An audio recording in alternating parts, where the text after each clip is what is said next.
again then guys, and welcome to another returning episode, or returning vehicle, more specifically from one of the smallest and most exclusive series that we've got for reviewing cars, and that series is of course High Rollers, because in the racing world, it's one of the only areas where having the most money does not guarantee success, but it sure does help.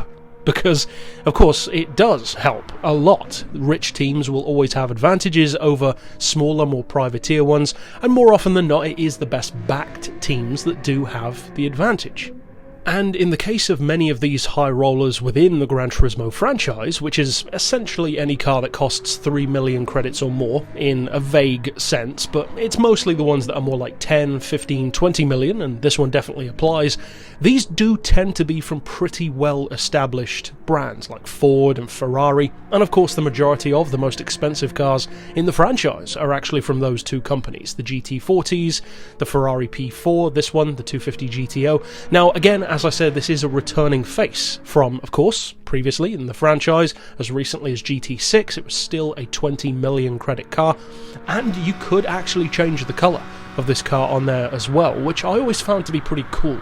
I always wished that you could do that with the P4, because I always wanted it in yellow instead of red, whereas with this one I used to have it in nut blue, and now I've got it in, obviously, silver.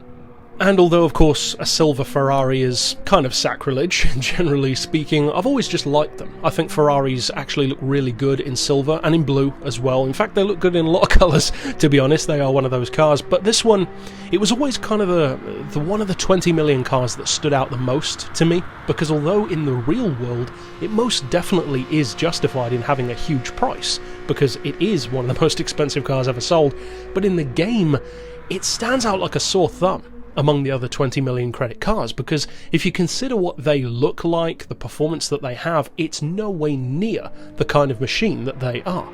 Now, of course, I'm not saying that that's necessarily a bad thing, it's just something that you would usually have to bear in mind, especially in the past of the franchise when stuff like PP points mattered. Because of course you could take this up against cars that were 1/10 of the price, or even less in most cases. In fact, some of them are more like 100th of the price.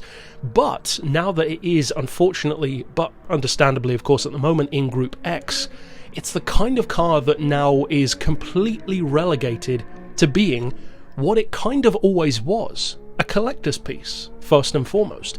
But unfortunately, just like with the GT40, or at least the Golf GT40, if that one were to return, the P4, the Jaguar XJ13, they are now more so than ever just collector's pieces, because you can only use them for one make racing.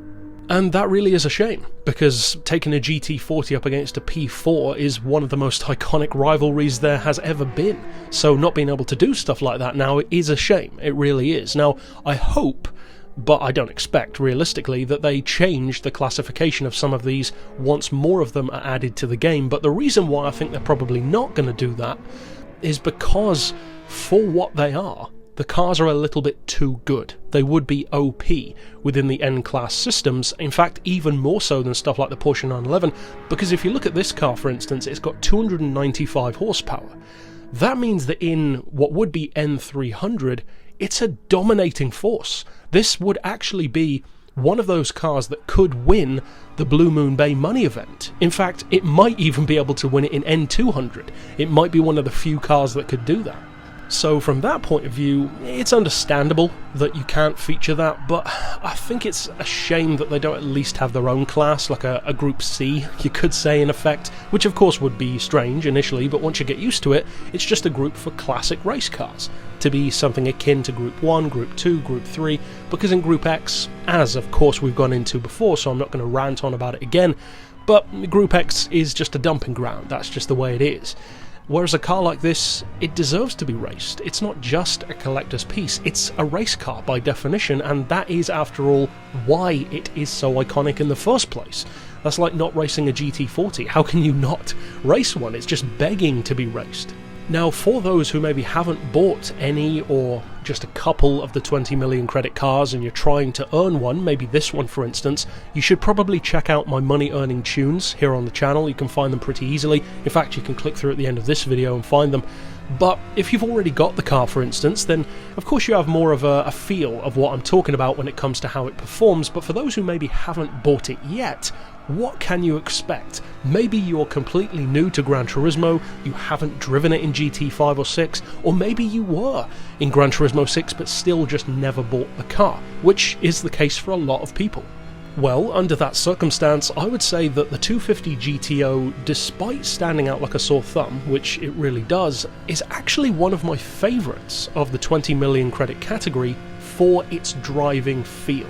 Because this car feels like much more of just a vintage sports car approach, whereas the others, like the P4, the XJ13, the GT40 if that one comes back, they feel like what they are.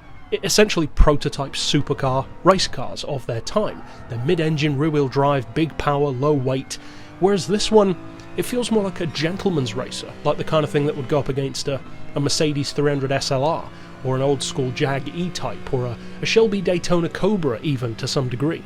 And for that side of things, I would actually say that this is probably one of my favourite cars with this kind of price tag purely for the driving feedback, because it only weighs 880 kilos, so the fact that it has under 300 horsepower doesn't really matter too much.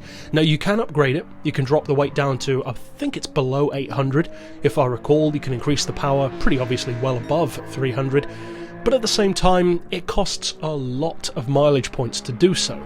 The downside to that is that it burns up your mileage points, but the upside is to get that much money you've probably earned quite a few. For instance, for me to get that many, I got like 36,000 mileage points. So you can pretty easily afford to spare it if you want to, but it's going to cost you basically 5,000 mileage points for every stage of upgrade.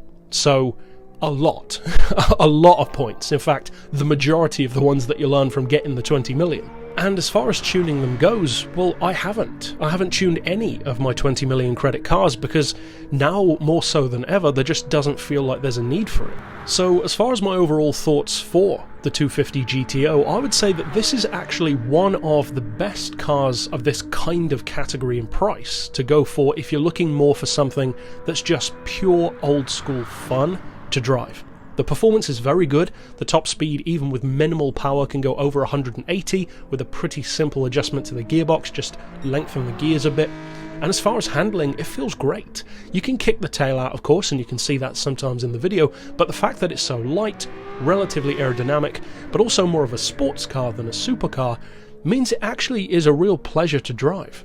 And for those who maybe haven't driven one, I would say that the nearest thing to it, at least in GT Sport, might be perhaps driving the Corvette, the classic Corvette.